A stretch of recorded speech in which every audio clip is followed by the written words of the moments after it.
Pessoal, então, vocês que devem estar fazendo muito laser aí por aí, assim espero, ficou faltando uma discussão, uma apresentação breve sobre uma visão de mercado e gestão.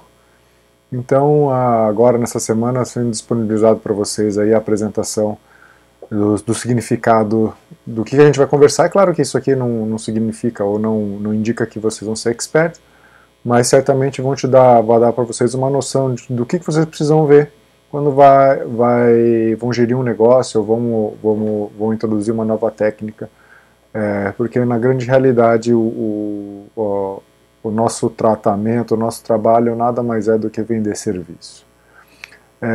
A primeira lição que eu gostaria de comentar, que é citado aí no mundo dos negócios, quais são as principais falhas cometidas por profissionais que acabam levando aí o seu serviço, o seu negócio ao fracasso, né? Primeiro, que a gente não sabe administrar. Depois, a parte tributária é muito difícil no nosso país. Isso é o principal, a gente acaba não separando o dinheiro da empresa com o dinheiro pessoal. Ou seja, na grande realidade, o que vocês têm aí no consultório é uma empresa. E muitas vezes, quantos de nós não chega no fim do dia, pega o dinheiro que foi pago aí, as consultas, os tratamentos, e acaba levando para casa e fazendo compra no supermercado ou fazendo as compras de casa. Na grande realidade, isso não é o correto, porque uma coisa é você gerir um negócio, né, a sua empresa, o seu consultório, e a outra é você ter os seus gastos pessoais. Então, uma coisa é diferente da outra. Nós não aprendemos a fazer um planejamento adequado financeiro, então o fluxo de caixa é algo essencial para a gente saber. E, obviamente, uma lição básica, a gente não gastar mais do que se ganha. E infelizmente, quando a gente não separa o dinheiro da empresa do dinheiro pessoal, a grande realidade é que a gente não sabe efetivamente quanto se ganha. Então, acredito que muitos de nós acabam tendo um padrão de vida que é incompatível com a renda real do que a gente tem. E esse planejamento deve ser feito e deve ser realizado de forma muito séria, para que não haja o fracasso, tanto da sua parte financeira pessoal, quanto do seu negócio. E isso tem também participação disso, né? A questão de contrair dívida acima da capacidade de pagamento. A gente não leva em consideração que os nossos funcionários eles são parte do nosso sucesso, então a gente tem que ter essa parte de estimulá-los ao trabalho. Ser workaholic não é uma coisa muito boa, porque a gente tem que cuidar da nossa saúde mental também, e mesmo da nossa parte social e familiar, para que o potencial real de trabalho nosso seja manifestado. Além disso, às vezes muito por questão de investimento, a gente acaba contratando funcionários que não foram feitos para aquilo que a gente quer que ele desempenhe. E isso acaba tendo uma bola de neve, porque o funcionário não fica satisfeito, você não fica satisfeito, você acha que você paga demais, o funcionário acha que recebe de menos e assim por diante. Isso é essa colocação é uma grande realidade para os médicos. Os médicos são muito bons tecnicamente, mas acabam falhando na parte administrativa, e mesmo por duas condições. Primeiro, por desconhecimento. Segundo, por acreditar que ele é autossuficiente. O médico tem essa personalidade egocêntrica, porque é a mesma personalidade do próprio médico. Então, essa questão da gente acreditar que nós somos autossuficientes faz muitas vezes com que deixamos de pedir ajuda ou de pedir auxílio num segmento que nós não somos tecnicamente gabaritados a realizar. Utilizar a tecnologia ultrapassada. Hoje em dia nós temos uma série de ferramentas que podem ajudar a gente a melhorar a nossa performance do trabalho e ficar para trás muitas vezes por questão de acomodação. acaba sendo uma das falhas de evolução ou uma das causas de fracasso. Isso é uma grande realidade, as pessoas acabam contratando parentes que são despreparados para auxiliar, então se a gente reclama ali a questão da política contratar parente para fazer ou desempenhar um papel, um cargo de confiança, mas que ele não está preparado tecnicamente, a gente acaba fazendo a mesma coisa dentro dos nossos negócios. Então é uma série de situações aí que certamente, se você ler cada uma delas, você vai se identificar de uma forma ou de outra. Mas saibam o seguinte, valor é o que o cliente percebe como valor, não o que você pensa que é. Muitas vezes essa percepção ela é diferente. Enquanto você, como médico, tem um foco somente na qualidade técnica, muitas vezes o seu paciente ele não se importa muito com isso. É claro que ele quer o resultado, mas não é o que ele realmente visualiza. Ou seja, ser bom tecnicamente é sua obrigação, mas hoje em dia certamente não é o suficiente. Por isso mesmo a gente tem a questão de gerir o seu negócio, de saber o que está acontecendo fora dele, ao redor dele, que é a questão de gestão e mercado. Né? Quando o mercado influencia muito a gestão, ou quando você se fecha muito na parte de gestão e ignora o mercado, certamente a falta de equilíbrio entre gestão e mercado acaba levando o seu negócio ao fracasso.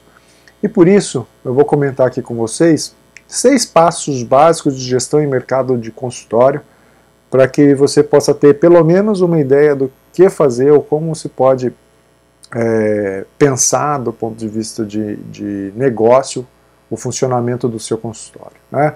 São 6 passos aí. A primeira que a gente vai comentar é a gestão de produto. Como funciona isso?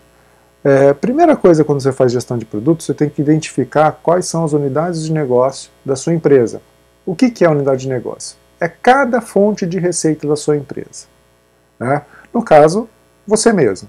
Então você tem que responder algumas perguntas. Onde você trabalha? Quais são as suas especialidades? Qual é a fonte de pagamento? Por exemplo, vamos lá. Você trabalha em 3 locais, consultório, hospital público e uma clínica de ultrassom, onde você atua como cirurgião vascular geral, como ultrassonografista e também como radiologista com radiologia intervencionista, ou seja, na parte de segmento endovascular. E você atende a parte de pacientes privados, particulares, mas também atende por 10 convênios. Então como que funciona isso? Olha só, você tem um local de trabalho que é o consultório. No seu consultório, você faz laser, escleroterapia e consulta. E nos demais locais também, cada um com sua atividade. Acontece que, se você faz laser, você faz só particular. Se você faz esclero, você faz particular, mas também faz esclero por 3 convênios. A consulta você faz particular e faz por 6 convênios. No concurso público, não importa o que você faz ali, é um salário fixo mensal. E na clínica de ultrassom, ela atende 6 convênios, mas você faz 3 tipos diferentes de exames. Então olha só como funciona. No consultório, você tem laser e particular, isso dá uma unidade de negócio.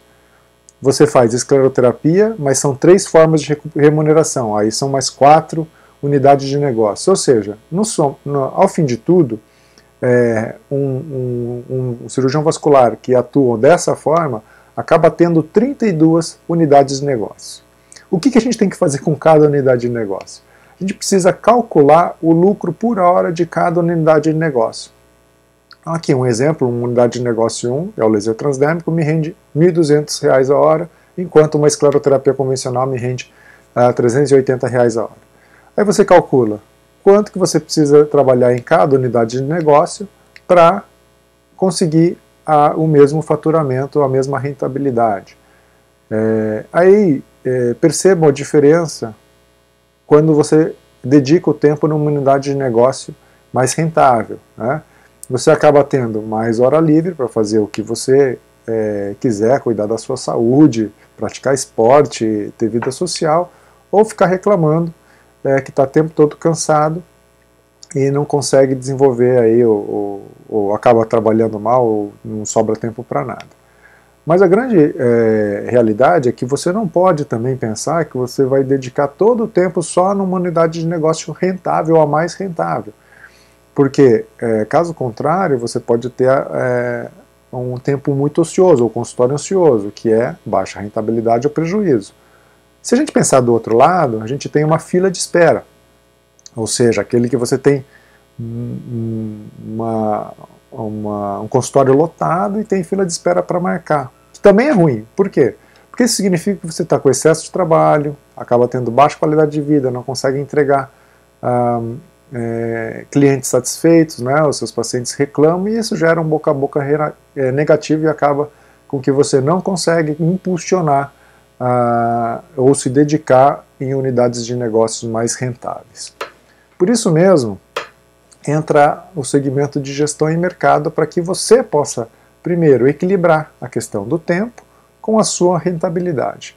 Por exemplo, no momento que você identificou quais são as unidades de negócio de maior rentabilidade e ver quanto tempo você gasta em cada uma, você pode fazer um planejamento para alocar pessoas certas onde você acredita que vai ter mais rentabilidade.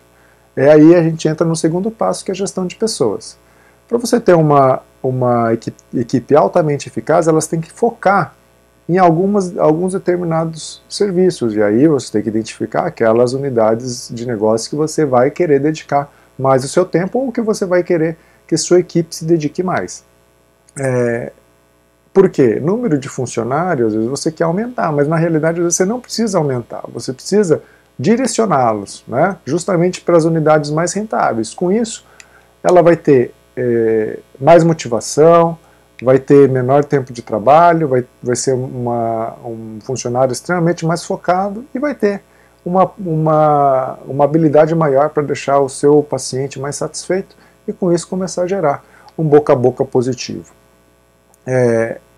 Uma característica que hoje em dia é muito presente e a gente se engana muito quando se fala do marketing interno ou endomarketing, as pessoas não sabem o que é exatamente, o que é o marketing interno.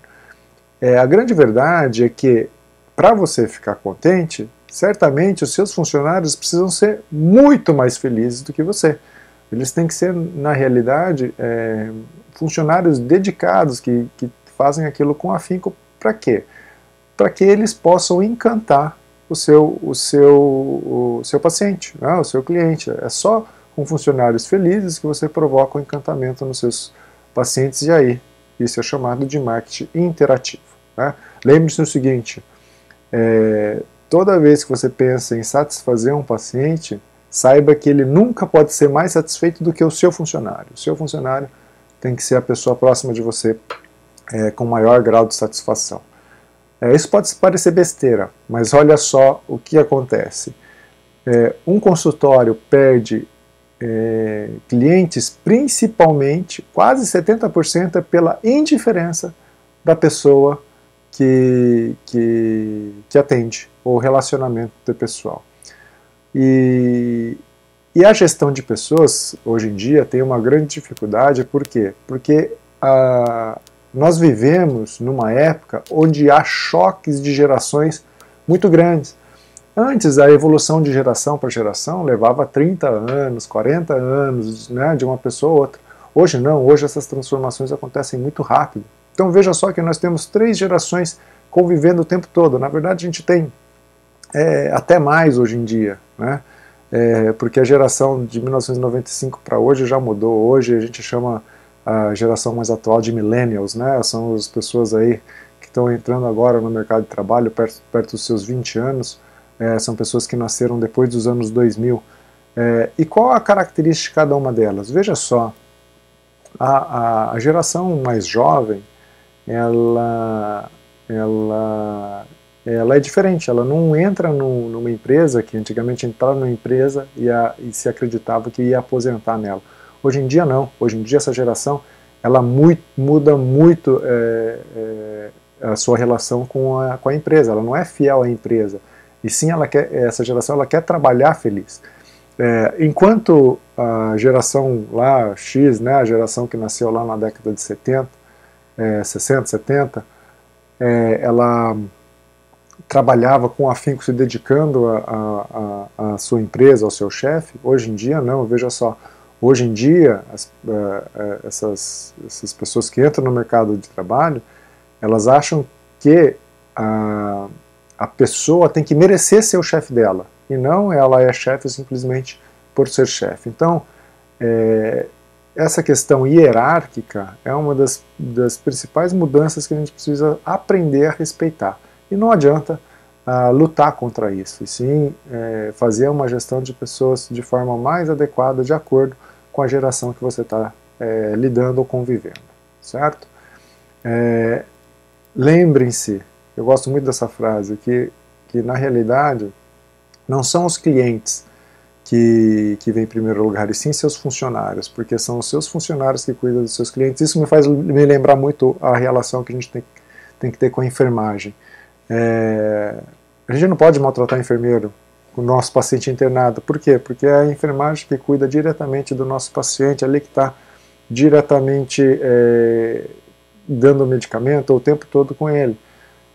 Então, o mesmo vale para os nossos funcionários, né? Se a gente não agrada ou não deixa um funcionário feliz, como ele pode trabalhar e tratar bem um paciente, né? E aí vem a questão de que tipo de chefe você é. Aí põe a mão na consciência e veja como você está tratando o seu funcionário para que ele possa tratar bem o seu paciente ou o seu cliente, certo?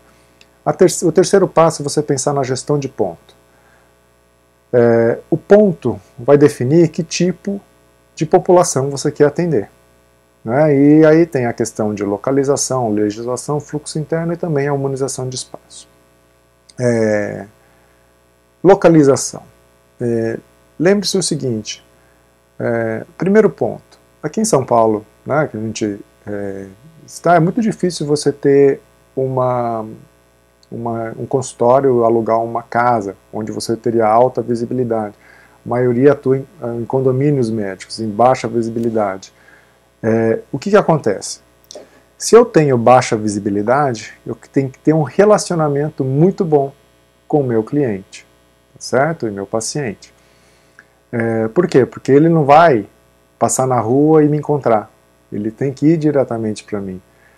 Se você tem alta visibilidade, já é diferente, o seu investimento em relação ao seu ponto pode ser diferente. Por outro lado, vai ser o paciente que vai drenar para você pode ser um paciente um pouco diferente daquilo que você tem quando você atua diretamente no relacionamento por conta da baixa visibilidade.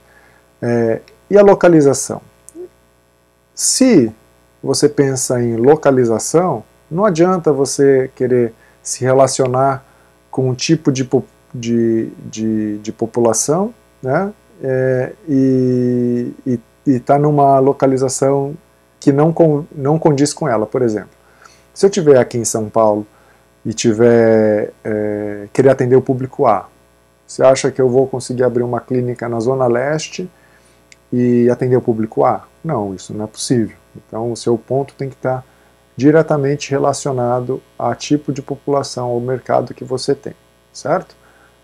Então lembre-se o seguinte, pensem onde que vocês estão, qual que é a visibilidade de vocês, a localização e qual que é o público-alvo, né? Não adianta você lutar contra essas condições. Não tem problema nenhum em atender um público de classe BC ou classe AB ou classe D, mas tem que ter um ponto com a localização adequada e mais ter a visibilidade ou relacionamento adequado de acordo com a sua população. Mas lembre-se que não adianta também ter um ponto, se ela acha um ponto muito legal, muito bom, que condiz com a população que você quer atender, mas de repente tem a questão de zoneamento e naquele ponto você não pode ter uma clínica, porque é uma região de zoneamento municipal que é só residências, aí não adianta nada. Então lembre-se sempre de verificar a questão de alvará da prefeitura, que é o zoneamento, onde que as atividades econômicas podem ser exercidas, e no caso da vigilância sanitária isso está ligado às RDCs. Né? Gestão de ponto, pensando na parte interna do seu consultório, a gente tem dois tipos de fluxos básicos, o fluxo cruzado e o fluxo perfeito. Né? O fluxo perfeito é aquele onde os pacientes não se cruzam. O fluxo cruzado, a entrada e a saída acontecem pelo mesmo local. Lembre o seguinte, muitas vezes o nosso paciente ele não quer ser visto por outro.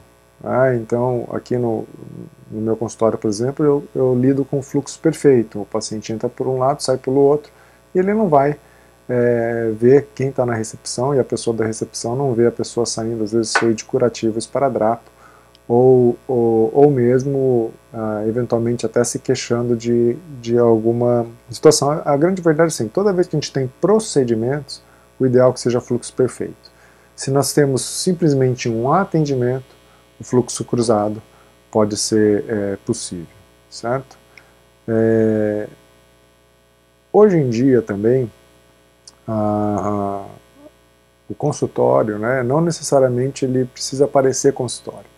Ele também não precisa parecer uma sala toda empetecada, mas ele tem que ser um ambiente agradável, um ambiente compatível com aquilo que você quer dispor, né?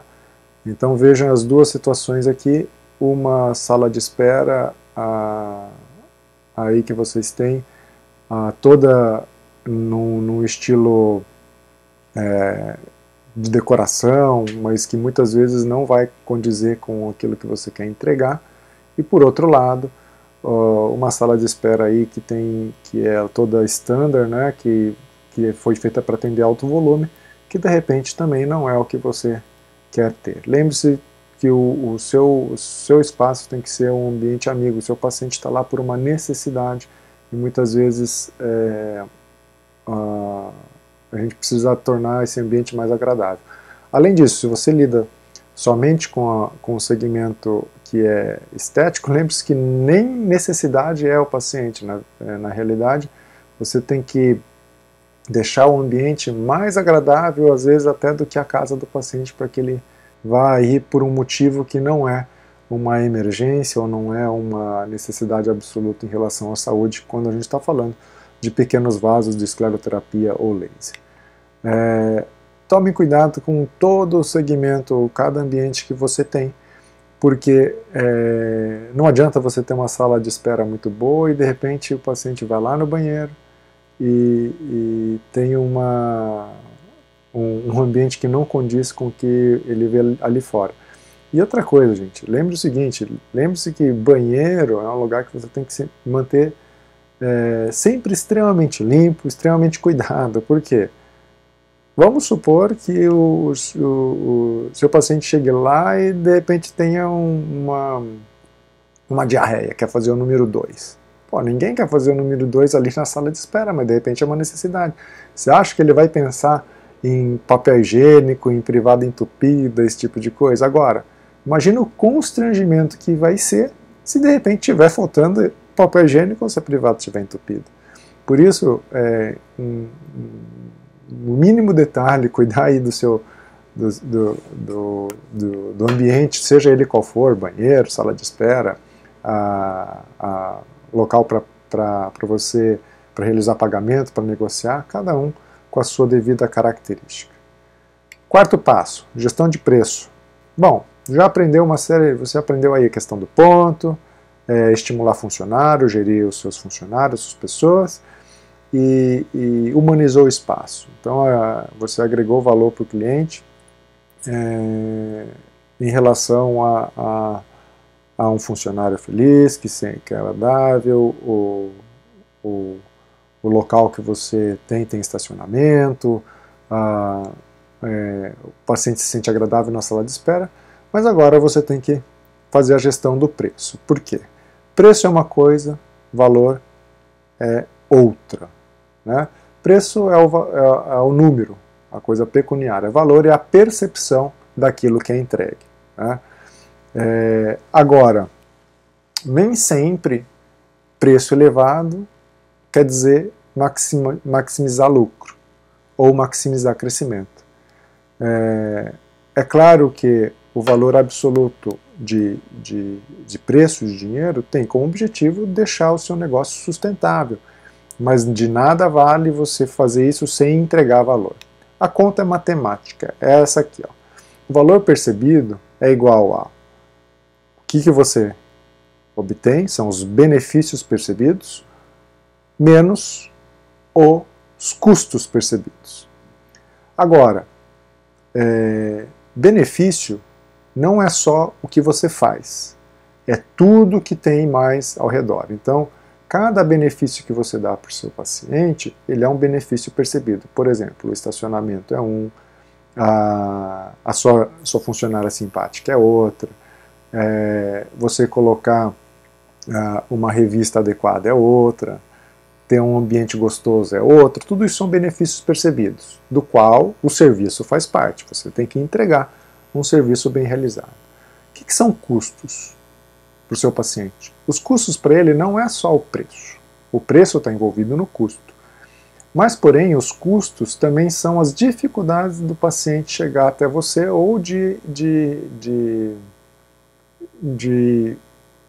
ter o tratamento. Por exemplo, a gente esquece, por exemplo, que esses custos podem ser físicos, psíquicos ou sociais.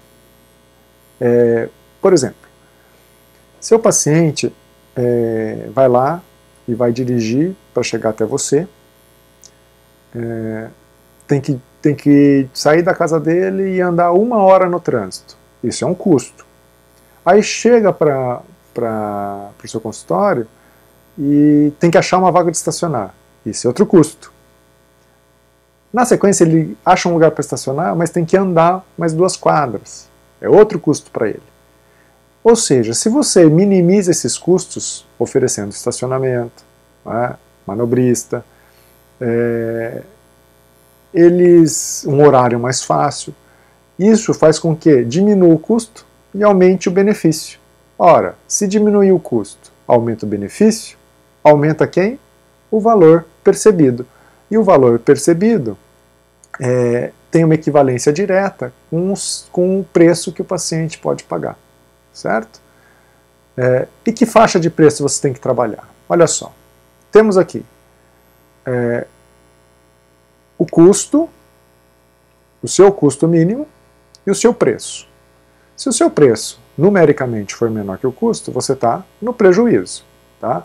E nisso vai envolver uma série de custos seus. Tá? E são os custos seus, os custos de consultório, os custos de manutenção do seu aparelho, de execução do seu trabalho, os investimentos que você faz. Então isso são os custos seus. Toda vez que você vai iniciar um projeto, ou vai implantar um laser transdérmico, vai implantar uma nova técnica, vai fazer uma reforma no seu consultório, você precisa verificar se há recursos. Tá? Lembrem-se disso. Agora, no outro extremo, você tem lá o quanto que o seu público-alvo suporta, o seu preço que o seu público-alvo suporta. Se você tem um preço acima disso, você acaba perdendo o cliente e acaba ficando ocioso. Tá? Então a gente tem duas possibilidades de qual que é a forma de achar o preço aí dentro da faixa verde. Né? Na parte de custo, você tem que fazer uma análise contábil sua e, de preferência, aí ter uma ajuda de alguém da parte financeira. Saber quanto o seu público-alvo suporta em relação a preço, você pode fazer uma pesquisa de mercado ou fazer por tentativa e erro. Tá? Mas lembre-se sempre que o seu preço final deve estar dentro dessa faixa de preço. O preço ideal é aquele que está muito mais próximo da onde? Da faixa de preço máxima, ou seja, aquele que você tem uma faixa de preço que o seu público-alvo suporta e que está dentro do valor percebido por ele. Caso contrário, você acaba tendo um baixo lucro. Então você está lá próximo do A quando? Quando você fecha 10 casos em 10. Por exemplo, você vai lá e oferece 10 tratamentos, todos fecham. Tem alguma coisa errada, porque é sinal que você está trabalhando com uma faixa de preço muito próximo ali do seu custo, do que o seu público-alvo suporta, muito longe do que o seu público-alvo suporta, né? Agora, você está próximo a se você tem fila de espera de alta de mais de 2 semanas também. Significa o quê? Aí, pelo contrário, o seu baixo lucro é ou porque você tem um custo muito elevado, ou porque você está trabalhando fora da faixa do que seu público-alvo suporta, né?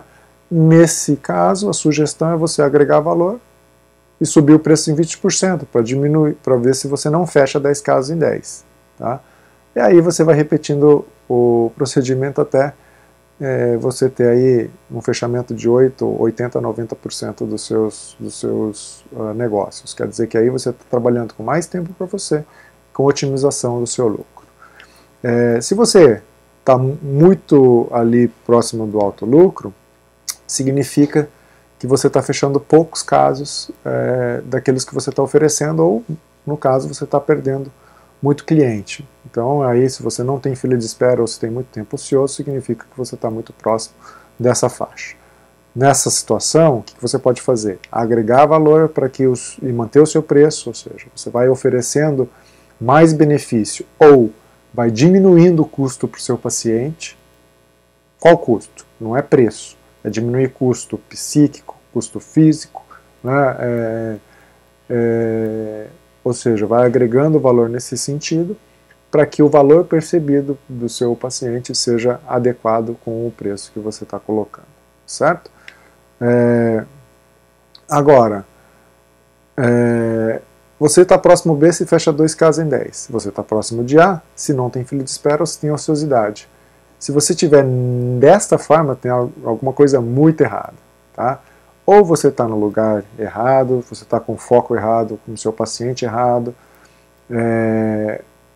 a sua comunicação está errada com o mercado, ou seja, você tem que rever exatamente o seu negócio. Por quê? Se você fecha 2 casos em 10 e mesmo assim tem fila de espera ou está ocioso, seu negócio todo está ao redor de algo que você não está no lugar certo. Então aí você tem que rever toda a formulação de público-alvo que você tem, de gestão de negócio que você tem, talvez tenha que mudar aí a forma de atuar. Mas o que você não deve fazer? Promoção abaixando o preço. Olha só uma conta muito rápida para vocês entenderem. Se você força os preços para baixo e mantém seus custos, tá?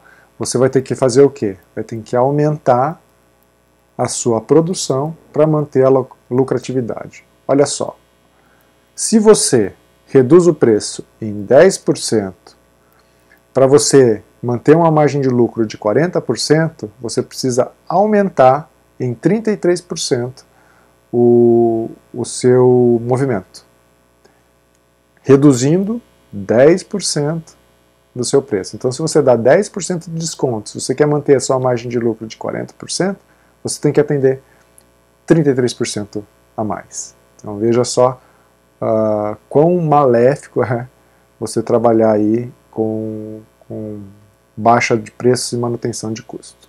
Tá? Portanto, o que você tem que fazer para conseguir realizar essa venda? Primeiro, mostre o benefício para o seu cliente. O benefício atrai. Depois, mostre o custo. Por quê? Porque custo afasta. Se você tiver benefício maior que custo, você está atraindo cliente. Se você tiver o contrário, você obviamente está afastando. Agora, toda vez que você tem muito benefício e o custo é muito baixo, o seu paciente ele vai lá e desconfia. Tá? Então isso é uma coisa natural do ser humano. Você tem que trabalhar isso daí muito em conjunto com o que você realmente quer fazer, certo? Lembre-se que muitas vezes você sabe do benefício, mas não sabe passar. E por isso você precisa aprender a como lidar e como transformar isso de forma compreensível para o seu paciente. Não adianta eu chegar lá e falar, Ah, vou fazer um endolaser. Por quê? Ah, não, porque o endolaser ele tem uma menor morbidade absoluta, uma vez que a gente usa anestesia local, não se faz uma loco regional, que tem muito mais complicações como a cefaleia. O que o paciente vai entender disso? Nada. Então você precisa ver qual que é o benefício que o paciente se importa. Tá? E colocar a técnica que mais vai oferecer esse benefício. Por exemplo, se o meu paciente chega lá e fala, doutor, eu sei que eu preciso tratar essa veia aqui porque ela está me incomodando, está deixando inchado, mas eu não posso ficar parar o trabalho. O que você vai oferecer para ele? Falar, oferecer uma técnica onde ele não pare o trabalho. Esse é o maior benefício que ele pode ter. Você aumentou o benefício para ele. Aumentou o benefício, aumentou o valor percebido. O que você pode fazer com o preço? Subir também. Certo? Agora, não fique colocando um monte de opções. Pode isso, pode aquilo, pode aquilo. Por quê? Porque isso confunde esse paciente. Simplesmente direcione ele para duas alternativas. Tá? Aquilo que você pensaria em fazer para você ou para alguém da sua família. Faça isso, que certamente você vai conseguir transmitir para o seu paciente confiança, né? Porque é aquilo que você estaria fazendo para você ou para alguém da sua família. Tá? E apresente primeiro a alternativa mais cara e mais sofisticada, para depois apresentar a mais barata e conservadora. Por quê? Porque daí, às vezes, a mais barata passa a não parecer tão cara, e, na realidade, você vai mostrar o que cada uma tem de pró e contra. Tá?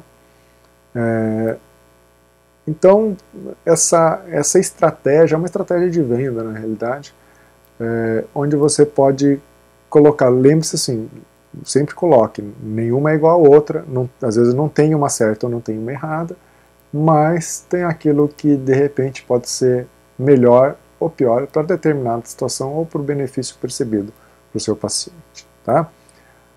Toda vez que o seu paciente pedir desconto, ofereça parcelamento. Tá? Muito melhor do que negociar preço é negociar prazo.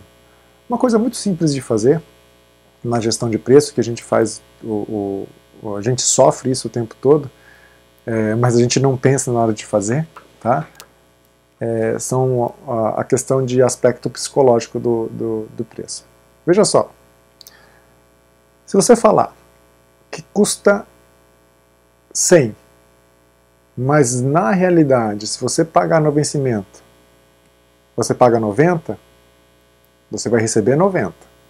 Agora, se você falar que custa 90 e se você pagar após o vencimento custa 100, o paciente vai pagar 90, mas ele se sente prejudicado porque ele não vai usufruir do benefício. Entendeu a diferença? Então, por exemplo, você quer oferecer um preço, fala assim, é 100 reais que você pode pagar dia 30, que é daqui 15 dias. Se você pagar agora é 90. É diferente de você falar, se você pagar agora é 90, se você pagar dia 30 é 100. Entenderam a diferença? Pode parecer besteira, mas isso é aspecto psicológico do preço. O que o paciente vai querer? Ele vai querer pagar, se for o caso, né, se conseguir, os 90 agora, mas ele vai ter a sensação de benefício.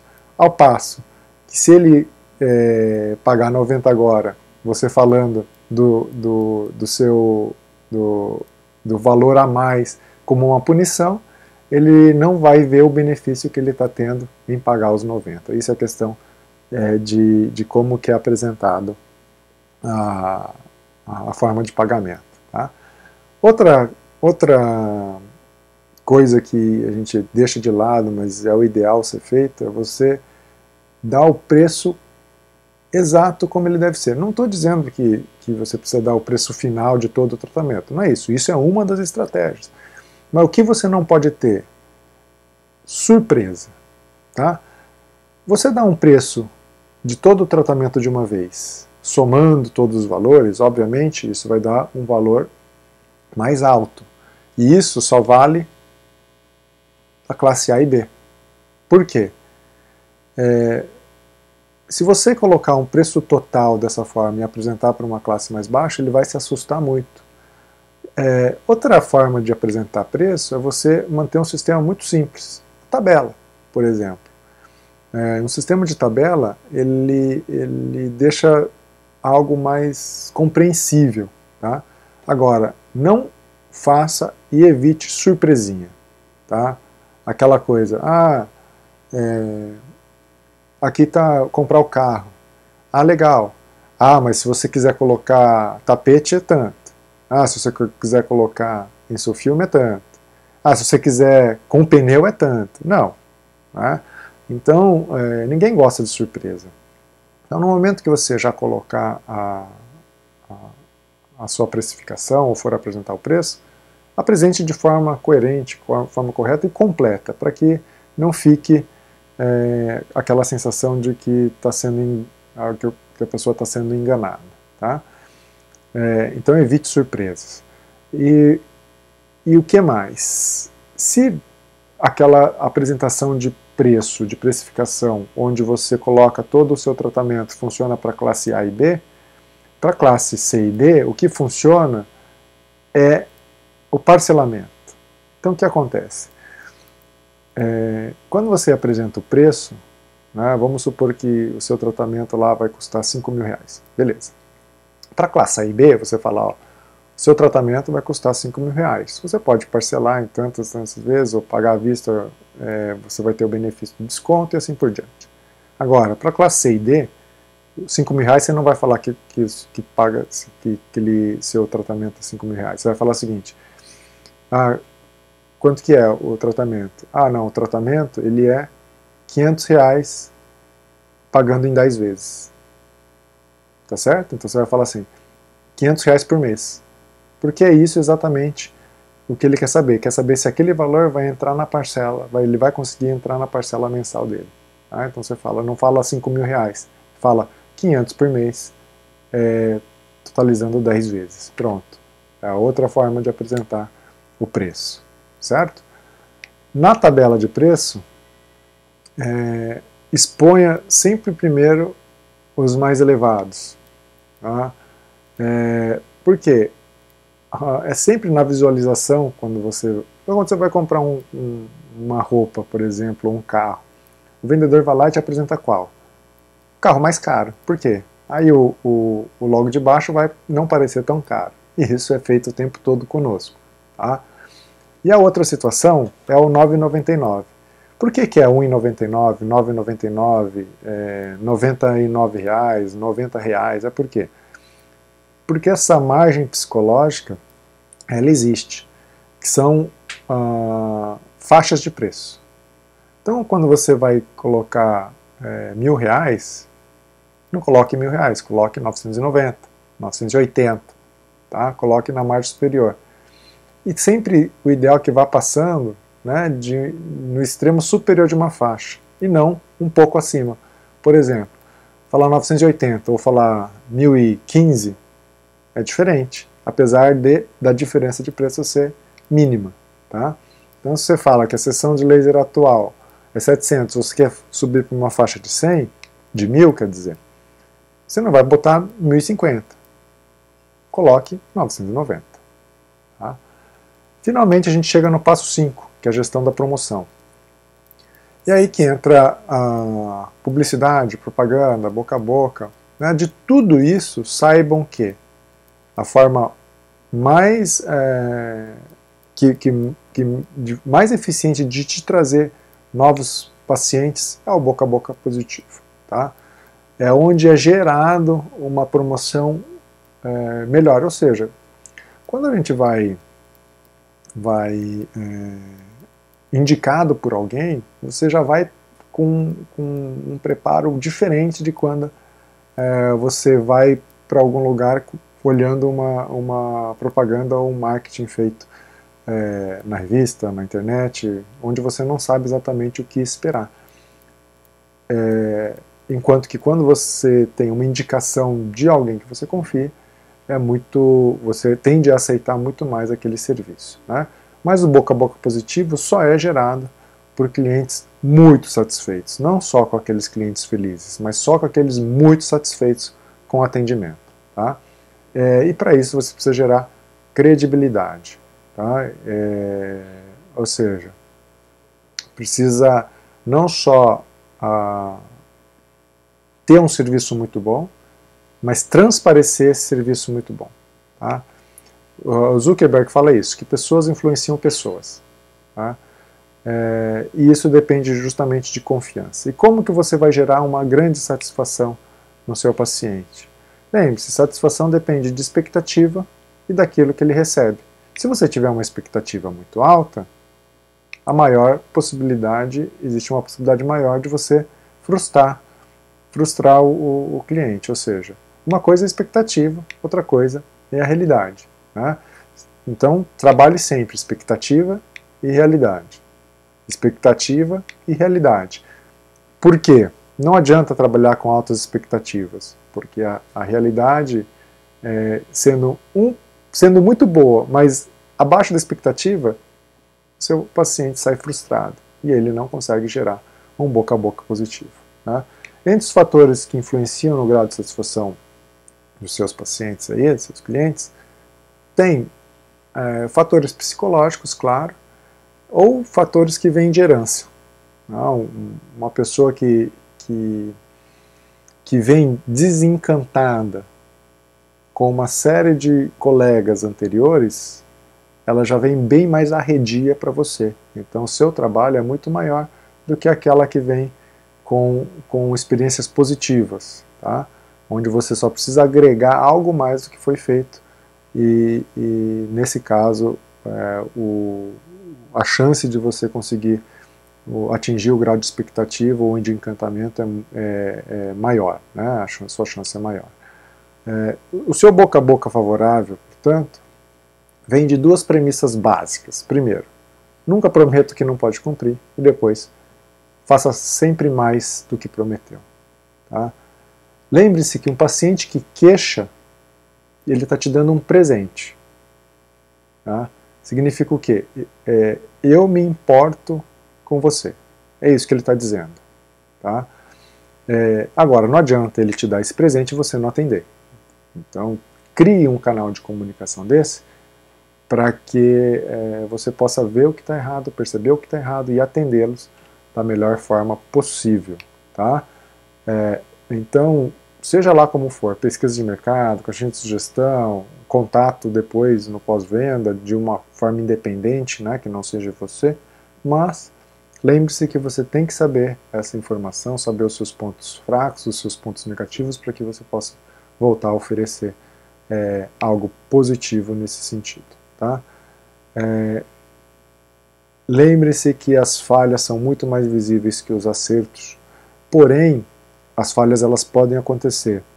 A gestão das falhas pode tornar o seu cliente, o seu paciente muito mais fiel a você, se você adotar uma contingência nessa falha de forma a suprir o que foi errado. A tal história de a gente falar, complicação todo mundo tem, o que você faz com o paciente que complicou? Você abraça ele e traz para perto, e não afasta, certo? Agora, se você não conhece os benefícios do boca a boca positivo, não imagina o que é um boca a boca negativo. Por isso mesmo, fortaleça e crie relacionamentos com todos aqueles que estão em volta de você. Cirurgião plásticos, até esteticistas, não crie brigas, né? Porque quando você investe somente em propaganda, saibam que a propaganda por si só ela pode criar uma expectativa muito maior do que a realidade, certo? Sempre trabalhe nisso, expectativa e realidade. Enquanto você acha que as pessoas ou os pacientes, né, o mercado enxerga a gente primeiro a competência muito boa e depois a imagem, é justamente o contrário. Primeiro vem a reputação e depois vem a base técnica, tá certo? Então a sua reputação é a visão que o mercado tem de você. Tá? E quando você trabalha uma marca pessoal, você tem que ser fiel a você mesmo. Por quê? Não adianta você criar uma imagem, mas não ter isso dentro da sua identidade, porque isso não se sustenta. A questão, você só consegue sustentar uma imagem se ela for compatível com a sua própria identidade, certo? Lembrem-se que serviço tem uma coisa muito peculiar, que é a questão da intangibilidade do bem. Né? Se você for ver aqui, ó, dentro desses bens tangíveis e intangíveis, a consulta médica está ali, ó. Uma das coisas que mais precisa de credibilidade, porque está mais próximo de um bem intangível. E é onde entra justamente a sua reputação. Tá? Então, tome muito cuidado com a sua reputação, porque ela é muito difícil de criar, mas ela é muito fácil de quebrar. Certo? Então, tome muito cuidado com isso, cuidem da sua reputação. E, finalmente, o passo 6, que é você se posicionar no mercado, posicionar a sua clínica no mercado. Não dá para a gente abraçar o mundo. Tá? Não adianta você querer atender todo tipo de gente. Você tem que escolher um público-alvo e atender especificamente esse segmento. Isso é a segmentação de mercado. Porque se nós precisamos agregar valor para aumentar a percepção de benefício, para que haja aumento de percepção, para que haja a possibilidade de você aumentar o preço, você precisa agregar valor. Agora, veja o seguinte, imagine um posto de gasolina com 3 clientes. O primeiro cliente chega lá e o frentista vai colocar gasolina, mas começa a fazer o quê? Começa a verificar o pneu, verificar o óleo. Aí ele chega lá e fala, não verifica não, enche a gasolina logo aí. Ele, opa, tá bom doutor, vai lá, enche a gasolina. O que esse cliente quer? Tempo. Chega um segundo cliente, aí o frentista chega lá e fala, opa, chegou outro cliente, vai lá e começa a pôr gasolina. Começa a pôr gasolina rapidinho. Aí ele fala, rapaz, você não vai ver o óleo, não vai ver o pneu? Opa, doutor, claro, ele começa lá, vê o óleo, vê o pneu. O que esse cliente quer? Ele quer serviço. Mas chega um terceiro ainda. Ele encosta o carro. Aí o frentista vai lá de novo querer agradar, arrumar o pneu. Ele fala, opa, para lá. Antes de tudo isso, eu quero saber quanto que é o preço de gasolina. O que esse cliente está procurando? Preço. Então veja só. Num posto de gasolina, um está procurando tempo, outro está procurando serviço, outro está procurando preço. Como que a gente agrega valor para cada um deles? Não dá, certo? Então, se você focar numa característica de mercado, por exemplo, naquele que só quer serviço, perfeito? Então, esse que só quer serviço, você sempre vai dar um bom serviço. Sempre dê um bom serviço, sempre dê um bom serviço. O que vai acontecer com as pessoas que começam a frequentar aquele posto? Você vai falar, ó, fulano, vai lá naquele posto que lá eles têm um serviço muito bom, eles vê óleo, calibra o pneu e tudo mais. Daqui a pouco, você só tem esse tipo de cliente no seu posto de gasolina. O que você pode fazer com o preço na sequência? Aumentar, porque ele está lá atrás do quê? Do serviço. Você consegue, dessa forma, agregar valor para o público-alvo. Enquanto que o público que quer rapidez ou que busca preço, ele passa a não frequentar esse posto de gasolina, porque não é a segmentação do mercado ou o foco de mercado desse posto de gasolina. Mas aí você pode agregar valor, subindo o preço, porque você oferece o serviço que o seu público-alvo quer. Por isso, escolha um segmento, mire ele, mas lembre-se que ele é mutável, e você precisa trabalhar isso de acordo com a evolução do seu negócio. Tá? Muitas vezes o mais importante não é ser o melhor, mas ser diferente. Lembre o seguinte, que tecnicamente as diferenças das pessoas, elas não são tão grandes quando se fala em serviço, e sim o tratamento que você dá e o benefício que o seu paciente percebe. Por isso, de se diferenciar nessa situação acaba sendo importante. E como você se diferencia? Justamente dando aquilo ou dando o benefício que aquele mercado que você escolheu precisa. Né?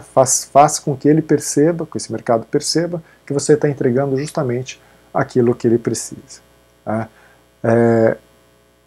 Em geral, você vê aí umas propagandas de forma genérica, né? Você oferece produtos, qualidade, serviço amigável, preços, ou seja, oferece tudo.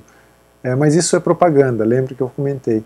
Você vê uma propaganda dessa, aí você vai atrás do quê? Vai atrás de tudo, ou eventualmente de uma situação. Existe forma de você pegar e oferecer tudo isso? Quão diferenciada essa proposta? É igual a todo mundo.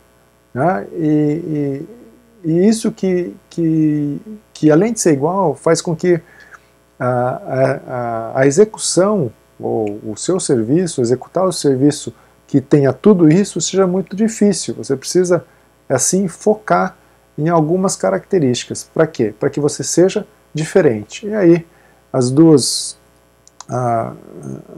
grandes teorias, né, de estratégias de diferenciação, né? O que tem? Você tem o Oceano Vermelho e o Oceano Azul. O que é o Oceano Vermelho? É aquela competição acirrada pela participação no mercado. Você não percebe grandes diferenças entre um e outro, e às vezes você vem em questão de preço, ou trabalha na guerra de preço, e isso acaba ficando muito mais difícil. O que você precisa focar ou tentar ver?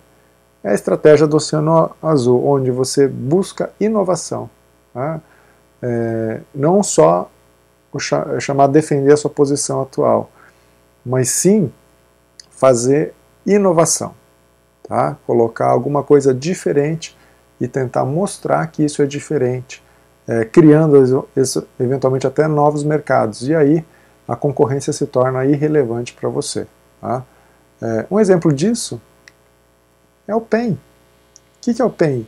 Nada mais é do que escleroterapia, mas parece diferente, ou seja, pode reclamar o que for, mas isso é uma estratégia muito inteligente de posicionamento de mercado, coisa que poderia ter sido feito por nós, que somos habilitados e gabaritados para realmente realizar o procedimento. Então, o Anox é uma outra situação, né? Ou seja, é algo para você realmente se diferenciar, entregando para o seu paciente um tratamento sem a sensação incômoda de dor ou sem sofrimento, tá certo? Então isso é sim se posicionar no mercado ou se diferenciar no mercado, é trazer a inovação. Lembre-se disso, que você entrar em campo é commodity, ou seja, você ser bom no que você faz é commodity. Isso aí é a condição sine qua non para você ter o sucesso profissional. Aí, depois que você entra em campo, depois que você é bom no que você faz, você precisa vencer o jogo. E para isso, você tem que colocar valor agregado para que o valor percebido do seu paciente seja cada vez maior. E aumentar a percepção de valor do seu paciente é diminuir os custos para ele ou aumentar benefícios, tá? Ou seja, ter um bom serviço nada mais é do que entrar em campo. Agora, cabe a vocês elaborar uma estratégia para vencer o jogo. Lembre-se disso, que o mundo mudou. Então não adianta você falar, no meu tempo era assim, no meu tempo era assado, quando meus pais me ensinaram desse jeito. Por quê? Porque hoje a gente tem millennials, tem geração X, Y, né? Então essa relação interpessoal também mudou. Os caminhos que trouxeram a gente até aqui, certamente não são os caminhos que a gente vai seguir daqui para frente. Aí cabe a gente encontrar a forma de inovar e a forma de conseguir esses caminhos. Espero que vocês aproveitem essa apresentação, pensem muito no que a gente conversou aqui nessa última hora. Saiba o seguinte, a gente precisa de ajuda, não adianta você tentar fazer tudo sozinho, tá? São apenas ideias para que vocês quebrem muitas vezes o conforto da posição que vocês estão, para que pensem em fazer diferente, né? Pensem não só em fazer diferente, mas fazer cada vez melhor. E fazer cada vez melhor não é só ir lá e aprender a técnica do laser, e sim oferecer um serviço como um todo melhor para o seu paciente, tá certo? A gente continua à disposição de vocês.